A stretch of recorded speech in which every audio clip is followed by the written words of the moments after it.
연초에 투자자들이 챙겨야 될 게 적지 않습니다. CES가 끝났고요. 이제 JP모건 헬스케어 컨퍼런스가 오늘부터 12일까지 열리는데요.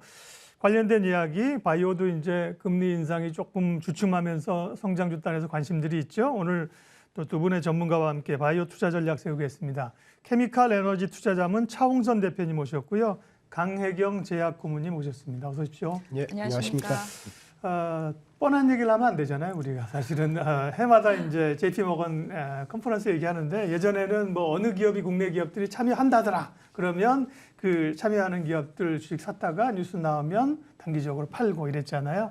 이제 전문가들이 오셨으니까 좀 더 깊은 얘기를 하겠습니다. JP모건 헬스케어 컨퍼런스는 매년 강 고문님 이제 1월에 열리는 건데요. 이 컨퍼런스를 제가 말씀드린 것처럼 이전보다 이제 투자의 난이도가 올라가잖아요. 어떻게 바라봐야 되는 건지 기본적인 시각 좀 알려주세요. 예, 앵커님 말씀대로 네. 매년 이제 이 1월이 되게 되면 JP모건 헬스케어 이 컨퍼런스에 대해 이제 주목을 하게 되는데 늘 어렵다라는 생각들을 좀 하시죠. 근데 제가 쉽게 이제 매년 1월이 와도 좀 쉽게 이해할 수 있는 하나의 팁을 드리자면 30대 1,500 이걸 기억하시면 어떨까 싶습니다. 30배 1,500. 30대 1,500. 30대예요? 네. 네, 1,500. 30은 빅파마의 숫자를 말씀을 드린 거고요. 1,500은 JP모건 헬스케어 컨퍼런스에 오는 기업들의 수를 참여 기업. 말씀드린 겁니다. 그런데 여기에서 이제 서로가 30개, 1,500개. 맞습니다. 예. 그러면은 여기에서 이제 서로의 이제 기업들이 윈윈하기 위해서 좋은 이제 계약을 맺어가는 거죠. 그래서 우리가 라이센스 인하우스에 대한 소식을 듣기도 하고요. 예. M&A에 대한 소식을 듣기도 하죠. 그래서 제가 여기서 이제 좀 재미있는 걸 하나를 좀 보여드리겠습니다. 예. 전 세계적으로 의약품이 단일 의약품으로 가장 많이 팔리는 의약품이다라고 좀 꼽아보자라고 한다라면 지금 올해 이제 미국에서 특허가 만료되는 에브비라는 회사의 휴미라가 있고요. 예. 그 다음에 머크의 면역 항암제 키투르다가 있습니다. 두 개만 아셔도 전 세계에서 정말 가장 많이 팔리는 의약품 두 개를 아시는 건데요. 지금 앞에 이제 그림의 차트에서 보시면 녹색으로 표시된 부분이 머크라는 회사의 시가총액 추이입니다. 그리고 이제 파란색으로 표시된 게 에브비의 시가총액 추이인데요. 지금 녹색으로 표시된 거에 보면은 빨간색 원이 하나 있죠. 여기가 약 2014년 정도가 됩니다. 면역 항암제가 전 세계적으로 이제 처음 이렇게 옵디보에 이어서 이런 승인을 받고 하던 시절이 2014년도입니다. 그런데 지금 시가총액 추이를 보시면 이 키투르다는 머크의 주요 의약품 중에 판매 의약품 중에 하나고요. 시가총액이 약 대략 그냥 환율 그냥 쉽게 계산해서 약 200조 원 이상이 올라갑니다. 예. 그러니까 이 의약품 잘 만들어진 의약품 하나로 시가총액이 200조 원 이상이 이렇게 올라가는 거를 볼 수가 있는데요. 에브비도 마찬가지입니다. 국내 기업 이제 삼성바이오로직스나 지금 셀트리온이 그 휴미라 바이오시밀러를 이제 올해 판매를 이제 계획을 하고 있죠. 그 휴미라인데요. 이 휴미라를 가지고 있는 이 에브비의 시가총액을 보시면 지금 머크가 올라갔던 것보다 더 가파르게 올라갔다라는 걸 알 수가 있죠. 근데 제가 이 말씀을 왜 드리냐면 JP모건 헬스케어 컨퍼런스에서 딜이 있었던 게 아니다 하더라도 이렇게 라이센스 인아웃이나 아니면 M&A를 통해서 키투르다나 이 휴미라가 두 기업이 장착했다라는 겁니다. 아니 전 세계에서 가장 많이 팔린다라는 이 의약품 두 개가 외부에서 가져왔다고? 라는 생각을 할 수가 있는 거죠.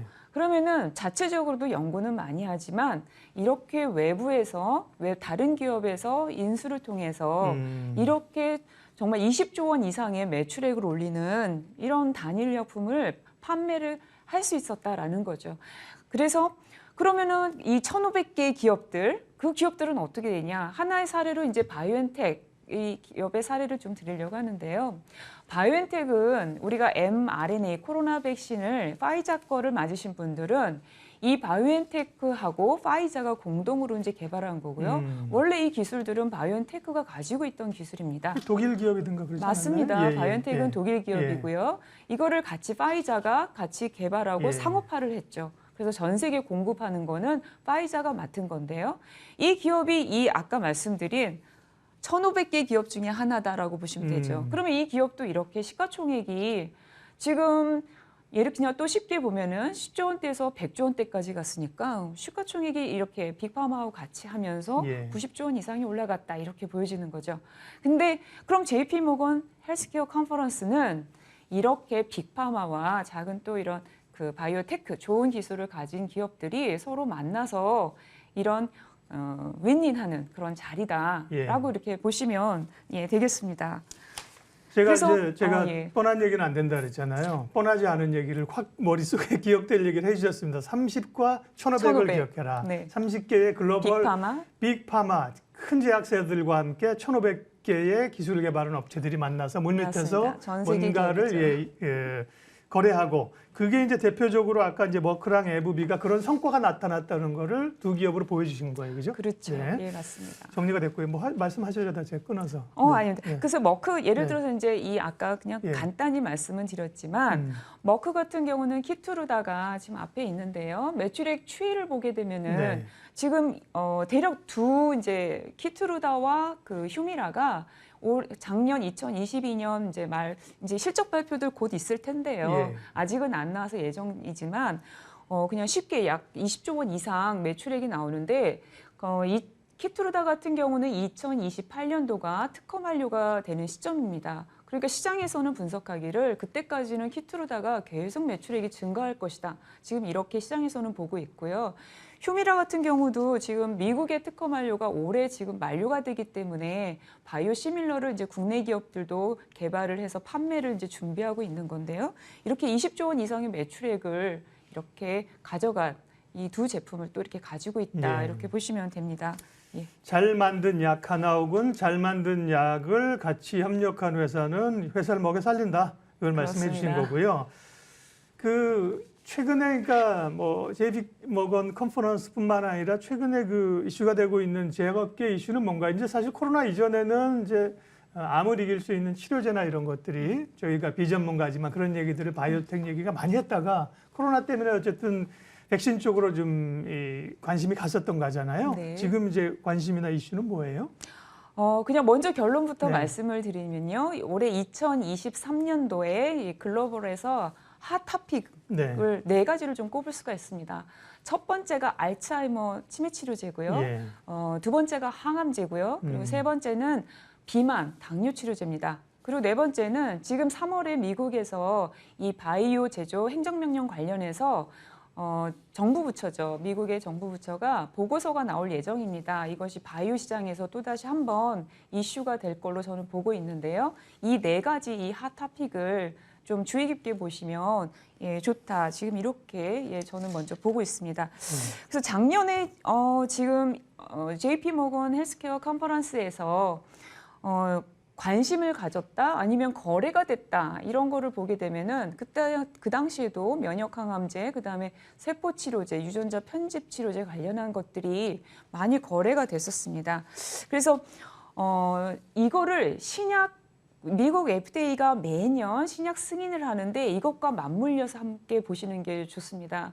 그래서 작년에 이제 2022년도에 미국 FDA가 어떠한 약들을 또 승인을 많이 했는가라는 걸 봤었을 때 매년 거의 유사할 수는 있는데요. 항암제가 가장 많습니다. 그러니까 항암제는 빼놓을 수가 없죠. 그렇죠. 예. 치료제가 많이 개발되기는 했으나 아직도 언met 니즈가 있고 그리고 병용 처방에서 계속 개발될 그런 게 많이 있다라는 거죠. 그렇지만 지금 그림에서 보시면은 약간 평균이 93년부터 작년까지 평균보다는 위에 있는데요. 최근 몇 년에서는 좀 내려온 게 보이시죠. 근데 이게 이제 코로나 관련해서 감염병에 조금 이렇게 집중했던 것들도 있고요. 그래서 올해가 좀 더 분기점으로 저는 이게 다시 좀 틀 가능성도 있다. 이렇게 이쪽으로. 예. 네, 맞습니다. 보고 있고요. M&A도 작년 같은 경우는 좀 이렇게 좀 줄었습니다. 그런데 올해 지금 오늘 밤부터 이제 컨퍼런스가 열리는데요. 컨퍼런스에서 많은 딜이 이루어지지는 않더라도 2023년 안에는 이런 윈윈하기 위한 거래가 좀 많이 열릴 수 있다. 지금 이렇게 보고 있습니다. 뭐 암을 정복하기 위한 인간의 의학계 노력이 일차적인 급선무일 거고요. 항암 쪽은 말씀하신 것처럼 기본으로 돼가고 나머지는 추세 변화를 보내요. 알츠하이머 같은 경우 이제 전 세계가 고령화되지 않습니까? 맞습니다. 그다음에 비만, 당뇨 이런 거는 또 어떻게 보면 잘 살면서 생기는 병이잖아요. 이런 맞습니다. 추세들을 키워드를 쫓아가네요. 그러면 관심 있는 것은 말씀하신 것처럼 글로벌 이 빅 제약사들과 함께 기술 협력이나 M&A나 체결 이런 게 이루어지는 건데 국내 기업들은 어느 정도의 사실 위상을 가지고 있고 뭐 어떤 그 좀 딜이나 노력들이 이번에 있을까 이게 더 궁금합니다. 작년과 올해 이제 또 많은 변화, 국내 기업들을 바라볼 때 저는 참 좋은 점이 뭐냐면 예. 작년에도 있었던 게 이제 예를 들면 LG화학의 이 아베오, 이 항암제 기업을 인수한 건이 있었습니다. 약 8천억 원을 들여서 LG화학이 항암제 기업을 인수를 했습니다. 맞아요. 이제 우리는 LG화학이 맞습니다. 워낙 그 화학이나 덩어리가 크기 때문에 크게 작아 부각은 안 보였죠. 됐지만 예. 작아 보였지만 큰 이슈라는 말씀이죠. 그렇죠. 예. 예. 그리고 저희가 이제 뭐 큰 기업을 얘기하게 되면은 삼성바이오로직스나 네. 이번에 이제 새로 참가하면서 좀 얘기가 이제 부각되고 있는 롯데바이오로직스죠. 롯데바이오로직스 같은 경우는 그 BMS라고 하는 앞서 이제 키트루다 말씀드렸지만 옵디보를 이제 판매하고 있는 BMS의 미국에 있는 공장을 인수를 해서 지금 적극적으로 이 분야로 지금 나가고 있는데요. 그래서 삼성바이오로직스나 롯데바이오로직스 그리고 뭐 LG화학은 앞서 이제 말씀드린 대로 예. 제가 네 가지 핫한 이 토픽에 이 들어가는 부분들이 있다라고 말씀드렸는데 이 항암 그리고 뭐 LG화학은 당뇨, 통풍치료제 이런 쪽으로도 많이 개발 판매를 하고 있고요. 그리고 여기 이거 외에도 글로벌에서 앞서 이제 미국에서 관심 갖고 있는 바이오 시장 30조 달러 약 4경 원 되는 시장 안에 이 신약과 제조가 있는데요. 이 제조 관련해서도 또 들어가는 게 에그리바이오가 있습니다. 예. 이 에그리바이오 그러면 또 좀 생소할 수 있는데요. LG화학이나 포스코홀딩스 같은 경우 보면은 이런 부분들을 사업을 지금 관심 있게 가져가고 있습니다. 그래서 비전으로 이 포스코홀딩스도 이 에그리바이오에 대한 게 들어가 있고요. 그리고 LG화학 쪽에서도 팜농환 뭐 이런 부분들이 회사에서 관심 있게 이제 지금 전략적으로 가져가려고 하는 이 부분들이 있습니다. 그래서 국내 기업으로는 좀 이러한 부분들을 좀 눈여겨 보시면 좋고요. 그래서 앞서 이제 앵커님 말씀하신 대로 국내 기업의 변화 그러면 예전에는 그냥 기술이 해외에 이전이 돼서 예. 막 정말 조원 단위의 이런 기술 수출이 많이 됐으면 좋겠다라는 시각만 있었다면 네. 벌써 LG화학은 아예 미국의 기업, 항암제 기업을 샀네. 그다음에 롯데바이오로직스 아예 BMS 공장을 샀네. 그러면은 인수가 된 거죠, 국내 기업들이. 그럼 그만큼 국내 기업이 이 바이오에 있어서도 많이 성장하고 있고 이렇게 위상도 올라갔구나라는 거를 알 수가 있습니다. 그래서 작년 JP모건 그 헬스케어 컨퍼런스하고 그다음에 이제 올해 좀 이렇게 비교하면 작년에도 면역 항암제나 유전자 그 세포 치료제 유전자 편집과 관련한 이러한 딜들이 좀 많이 있었는데요.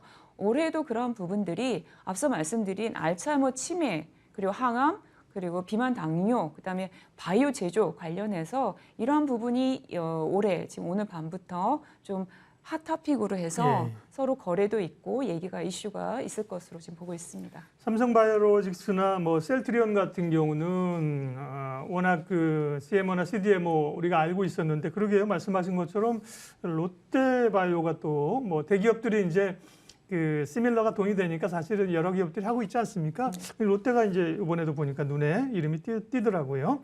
자 그러면 이 헬스케어 컨퍼런스 관련해서 주목할 기업들이 어떤 게 있는지 차홍선 대표님께 여쭤볼게요. 물론 사실은 바이오 기업은 종목을 이제 선정한다는 게 굉장히 어려워요. 바이오테크 같은 경우도 조그마한 기업도 있고 그래서요. 뭐 일관되게 사실 바이오 전반적인 토픽을 뽑기는 좀 어려울 거고 두 분이 컨퍼런스나 최근의 경향 관련해서 주목할 기업들 대표님 말씀해 주시죠. 예, 그 좀 앞에서도 우리 강혜인 고문님께서 말씀하셨지만은. 좀 색다른 각도, 그다음에 잃지 않는 투자, 바이오에서도 그런 게 필요하다 이렇게 보고 있습니다. 그래서 또 하나 키워드를 우리 그 앵커님께 드리고 싶은데 뭐냐면 이런 겁니다. 그 바이오라 하면 그 정의를 잘 내려야 되는데요. 예. 첫 번째는 신약이 있고 그다음에 바이오 제조가 있습니다. 제가 바이오 제조 쪽에 사회이사를 한 경험이 있거든요. 예. 그래서 바이오를 제조할 수 있는 기업이 몇 개냐면 전 세계 2,400개가 있습니다. 2,400개가 있고 바이오 개발하는 회사가 1,500개가 있겠죠. 자, 그런데 그러면 바이오 시장이 얼마냐 그러면은 첫 번째 말씀드린 게 2030년 기준으로 제조의 전 세계 제조의 3분의 1이 바이오입니다. 그게 얼마냐면 4경원입니다. 그럼 그 안에서 신약은 얼마냐? 지금 현재 1,500조 원입니다. 그러니까 1,500조 원인데 4경원입니다. 근데 우리나라가 앞에 부분에 보면은 이제 신약에도 많이 집중하고 있잖아요. 예. 신약이 뭐 고부가치 산업이니까 영업이익률이 50%대가 넘어가니까요. 1,500조에 750조를 보니까 왜 매년 안 벌겠습니까? 그죠? 그 다음에 그런데 또 다르게 색다르게 주목해야 될 분야가 바이오 제조입니다. 앞에 분에도 설명했지만은 그게 미국이 이런 겁니다. 그 인플레이션을 낮출 때 그때 잘 보시면요 세 가지가 나오는데 그 중에 첫 번째 중요한 게 뭐냐면 전기차라든지 배터리를 키우겠다는 말이 나옵니다. 근데 인플레이션을 낮출 때 또 하나 중요한 게 우리는 약간, 보진 않은데 예, 바이오가 여기까지. 들어왔습니다. 예, 예. 그러니까 저희들 보면은 그 큰 그림 보면은 예를 들면 이 신약에서 바이오과 연결해 보면은 에너지 시장에서 바이오 디젤, 바이오 에탄올 있지 않습니까? 예, 예. 그런 게 에너지 시장에서 몇 프로 차지하냐면은 그 앵커님 놀라실 텐데 3, 4%밖에 안 되지 않나요? 18%입니다. 그래요? 네. 예. 18%고 나머지 한 50% 정도가 석유고 가스거든요. 그래서 가스가 한 25%, 석유가 한 48% 정도를 차지하는데 그걸 미국이 그게 1경원입니다. 1경원인데 바이오 분야를 통해서 바이오 디젤, 에탄올 분야를 통해서 이렇게 바이오 매스 분야를 통해서 그거를 거의 다 먹어 들어가겠다는 게 미국의 전략입니다. 그걸 바이오를 통해서.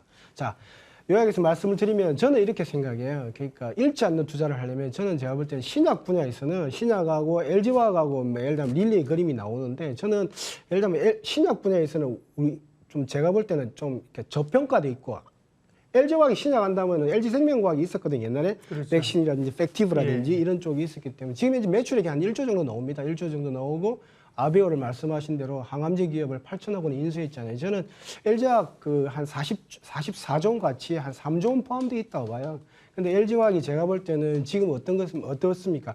지금 LG에너지솔루션을 한 80% 들고 있잖아요. 그러면 현금화 할 수 있는 것만 해도 한 40조 원이 되기 때문에 양극재라든지 첨단 소재라든지 바이오 그 신약 분야를 많이 키울 거라고 봐요. 그래서 제가 볼 때는 지금 현재는 보면은 LG화학을 신약의 관점에서도 한번 접근해 볼 필요가 있다. 물론 제가 볼 때 항암제도 샀지만은 제가 볼 때는 치매 치료제도 많이 관심을 가질 거라고 봐요. 두 번째는 또 다른 분야인데 저는 제가 볼 때 지금 3월 달부터는 이제는 JP모건 컨퍼런스에서도 바이오 제조 기업이 들어갔습니다. 바이오 제조 기업이 우리가 지금 자꾸 신약에 관심을 가지는데 신약보다 더 큰 게 바이오 제조는 4경원인데 우리나라는 제조 참 잘하잖아요. 그래서 우리나라가 많이 부각될 걸로 보는데 바이오 제조 기업 4개 기업이 이게 대표적인 기업입니다. 미국 같으면 ADM이라든지 NTR이라든지 이런 곡물이라든지 비료 기업들도 들어가고 이런 바이오 제조 쪽도 들어가고 한국 LG와 포스코홀딩스 들어가는데 바이오 제조를 바이오라는 관점에서 보시는 것도 좋을 것 같아요. 우리나라가 굉장히 강점을 가지고 있는 게 이게 생산입니다. 그래서 우리나라 CM하고 CM을 참 잘하잖아요. 그런데 아까처럼 바이오를 통해서 인플레이션, 예를 들면 탈러시아라든지 탈중동을 하겠다는 게 미국의 전략이거든요. 아까 18% 바이오 디젤 에탄올 올라갔는데 그거를 많은 부분 50% 60%대까지 먹어 들어가서 전기차 배터리의 다음으로 한 축을 만들겠다는 게 미국의 전략이다 이렇게 보시면 될 것 같아요. 그래서 포스코홀딩스라든지 LG화학이 보면 LG화학의 팜한농이라든지 아니, 이게 LG화학은 기존에 이제 바이오 부분이 있는 걸 대부분 알아요. 네. 생명과학도 여기랑 합병한 거 아닌가요? 맞습니다. 네, 근데 네. 아는데 포스코홀딩스는 지난주에 그 10시간 때 오셔서 네. 화학, 철강, 네. 줄국 신사업 얘기하면서 LG화학이랑 포스코홀딩스 얘기하셨잖아요. 네. 근데 포스코홀딩스도 제약 분야가 있어요? 제약 분야가 있는 게 아니고 예. 포스코홀딩스는 지금 현재 제약 분야, 신약 분야에 진출한 건 아니고 예. 곡물 쪽 바이오에 진출했습니다. 예. 그런데 이 ADM이라는 회사하고 유사한 특징을 보이는데 네. 이런 겁니다. 곡물을 생산해서 먹는 곡물을 해결하지만은 예. 그 나머지 곡물을 가지고는 바이오 디젤 에탄올로 가겠다는 게 미국의 전략입니다. 그게 미국의 바이오 제조 행정명령하고 맞죠. 그래서 흔히들 보면 포스코홀딩스한테 물어보십시오. 우리를 철강 회사라 부르지 말고 에너지 회사라 부르는 게 전기차 배터리도 한 축이지만은 곡물 바이오도 한 축인 겁니다. 그래서 흔히들 인지하고 못하시고 계시는데 이런 곡물이 바이오가 이렇게 생산성이 높아지잖아요. 바이오를 통해서 저번에 7대 분야가 있었잖아요. 옛날에 10년 전에 그때 당시에 제일 7대 분야의 마지막 끝자리에 있던 게 뭐냐면 우리 응급제 합니다. 그때 포스코 케미칼 사셨으면 20배가 났을 거예요. 1억 넣었으면 20억이 됐었겠죠. 지금 이제 똑같은 겁니다. 미국 바이오 제조 행정명령이라든지 곡물 분야 이런 거를 작업자족, 그다음 예. 수출 트레이딩하는 쪽, 그다음에 결국은 바이오 디젤 에탄올을 통해서 유가를 잡아내겠다, 가스를 잡아내겠다는 게 음. 미국의 전략에 부합하기 때문에 제가 볼 때는 포스코홀딩스나 LG화학의 이런 바이오 제조 분야, LG화학의 신약 분야 이런 거를 잘 보실 필요가 있다 이렇게 보고 있습니다. 시각의 전환을 오늘 주셨네요. 우리는 이제 바이오 하면 네, 신약 개발하는 뭐 바이오 테크 기업들 뭐 그다음에 조금 더 나가는 게 이제 바이오 시밀러까지 생각하는데 기본적으로 바이오를 제조하는 바이오 제조에서 시각에서 보면 LG화학이나 포스코홀딩스를 주목해 볼 필요 있다. 신약 개발이나 이런 것 때문에서 변동성이 있는데 조금 더 편안한 바이오로 제조 바이오로 볼 수 있다. 맞습니다. 정확하게 보셨습니다. 예. 예, 바이오 하면 뭐 다들은 무슨 국내 관련된 바이오테크가 뭘지 이렇게 기대하셨을 수도 있겠습니다만 다른 시각으로 오늘 JP모건 헬스케어 경향들을 말씀해 주셨고요. 또 기업들을 말씀해 주셨습니다. 뭐 이게 사실 보니까 저는 강 고문님 얘기 들으면서 컨퍼런스 한다고 그 전에 막 보는 게 아니라 끝나고 나서 공부를 좀 해야 되네요. 그죠? 뭐 어떤 게 이야기가 있었는지 그런 걸 좀 스터디를 해야겠습니다. 추후에 시간이 되면 또 모셔서 얘기를 하도록 하죠. 케미칼 에너지 투자자문 차홍선 대표님 그리고 강혜경 고문님 오늘 함께했습니다. 고맙습니다. 예, 감사합니다.